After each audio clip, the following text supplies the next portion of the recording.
जी हाँ, आपने सही पढ़ा। वह कौन सा ट्रिक है, वह कौन सा तरीका है, या वह कौन सा शॉर्टकट है जिससे नेट के एग्जाम को एक झटके में पास कर लिया जाए। दोस्तों, ज्यादा मेहनत करने की जरूरत नहीं पड़ेगी, सिर्फ और सिर्फ आपको कैसे सोचना है, कैसे पढ़ना है। अगर आप ये समझ गए कि नेट का एग्जाम क्या चाहती है आपसे, नेट क्या मांगती है आपसे, अगर आप ये समझ गए तो वादा करता हूं आपका नेट निकलना बिल्कुल आसान हो जाएगा, कोई नहीं रोक सकता, ये मैं दावा करता हूं। नमस्कार, मैं Rakesh Kumar, motivation speaker and business coach.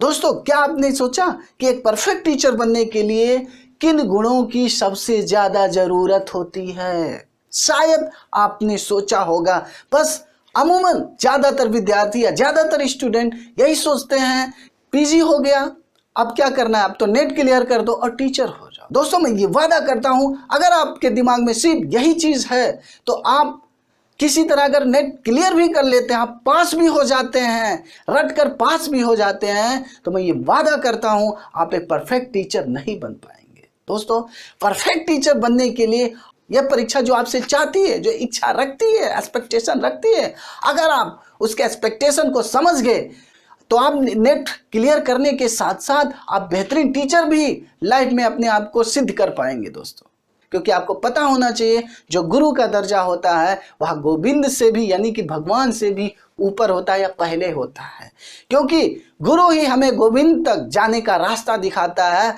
इसी संदर्भ में एक दोहा भी आपको पता होना चाहिए, आपको पता होगा, गुरु गोविंद दो खड़े काके लागो पाए, बलिहारी गुरु आपने गोविंद दियो बताए।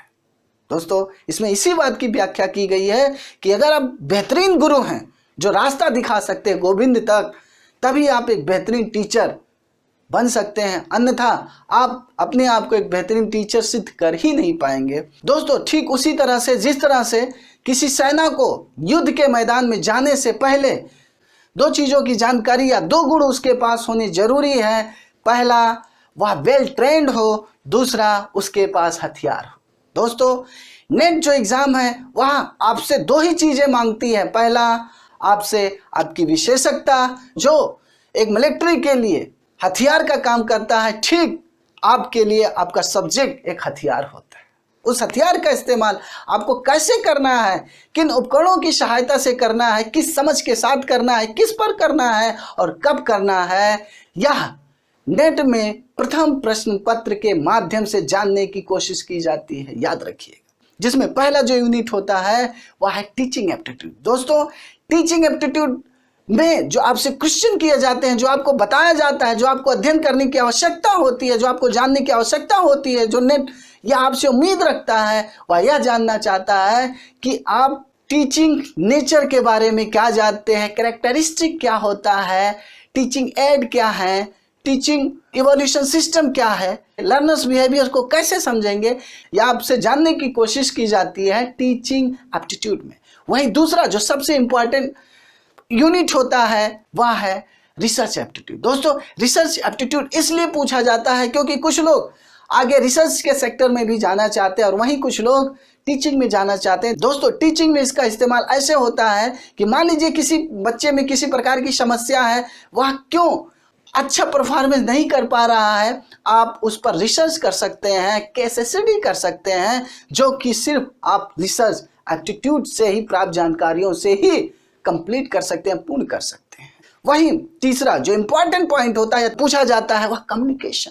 मतलब आप कम्युनिकेट कैसे करते हैं, आप बच्चों के साथ पेश कैसे आते हैं, आपका बिहेवियर क्या है, आपका जेस्चर कैसा काम करता है, आप कैसे लोगों को कन्विंस करते हैं, यह चीजें आपके कम्युनिकेशन में पूछने की कोशिश की जाती है। चौथा जो सबसे इंपॉर्टेंट पॉइंट होता है वह आपका होता है हायर एजुकेशन सिस्टम, कि हायर एजुकेशन सिस्टम क्या होता है या कैसे काम करता है, ये कितने प्रकार के होते हैं, किन किन प्रकार की यूनिवर्सिटियां होती हैं, कॉलेजेस होते हैं जो एक दूसरे से संबंध होते हैं, एफिलिएटेड होते हैं, यह जानने की कोशिश की जाती है, क्योंकि आपको ऐसे ही किसी संस्था में काम करना होता है या पढ़ाना होता है। वहीं पांचवा जो सबसे इंपॉर्टेंट यूनिट आज के दौर में देखा जाता है या आज के लिए भी जरूरी है, वह है आईसीटी, इंफॉर्मेशन कम्युनिकेशन टेक्नोलॉजी। दोस्तों, इस समय आईसीटी का जमाना है, दुनिया सूचना के रूप में परिवर्तित हो गई है। आजकल जिसके पास सूचना है वही सबसे ज्यादा शक्तिशाली देश है। ये चीज को आपको समझना होगा। सूचना यानी कंप्यूटर की जानकारी आपको होनी चाहिए, टेक्नोलॉजी की जानकारी होनी चाहिए। उस टेक्नोलॉजी की सहायता से आप बच्चों के अंदर आसानी से अपने उद्देश्यों को लागू कर सकते हैं, अपने उद्देश्यों की पूर्ति हेतु आप बच्चों पर इस्तेमाल कर सकते हैं। तो यह यूनिट आपको आईसीटी की जानकारी की बात करता है कि आपको आईसीटी के बारे में कितनी जानकारी है। वहीं छठा जो सबसे इंपॉर्टेंट यूनिट है वह रीडिंग कॉम्प्रिहेंशन का है। रीडिंग कॉम्प्रिहेंशन का मतलब यह है आपको रॉ मटेरियल दे दिया जाए, आप उसमें से कैसे क्वालिटी निकालेंगे, आपकी सोच क्या है, आपका आधार क्या है, आप कैसे उससे डिसाइड करेंगे कि कौन सा सही है और कौन सा गलत है। तो यह रीडिंग कॉम्प्रिहेंशन में जानने की कोशिश की जाती है।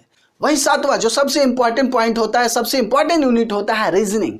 दोस्तों रीजनिंग आपके अंदर मतलब यह जानने की कोशिश करती है कि आपकी तर्क शक्ति कैसी है। इसी में यह भी जानने की कोशिश की जाती है कि आपका मैथमेटिक्स कम से कम कॉमन होना चाहिए। आपको रीजनिंग कारण आने चाहिए किसी भी चीज को डिसीजन लेने के लिए, यह बहुत जरूरी होता है। इसीलिए रीजनिंग आपसे पूछा ही जाता है। वहीं आठवां जो फर्स्ट पेपर में जानने की कोशिश की जाती है वह डाटा इंटरप्रिटेशन। मतलब आपसे यह जानने की कोशिश की जाती है कि आप जब बच्चों का मार्कशीट बनाएंगे, रिजल्ट बनाएंगे, तो आपको डाटा इंटरप्रिटेशन अच्छी तरह अगर आ गया तो आप मार्कशीट बनाने में, बच्चों का इवैल्यूएशन करने में किसी भी प्रकार की आपको दिक्कत नहीं होगी।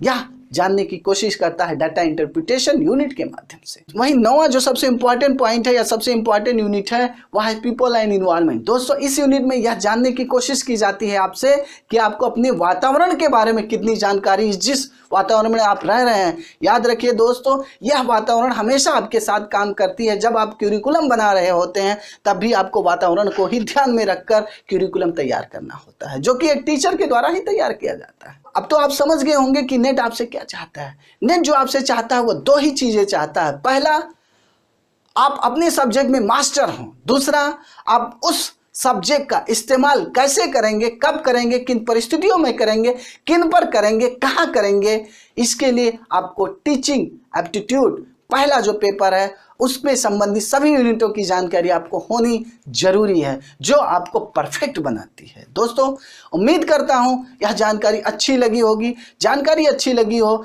तो वीडियो को लाइक और चैनल को सब्सक्राइब करना बिल्कुल मत भूलिएगा। वीडियो देखने के लिए आपका बहुत बहुत धन्यवाद।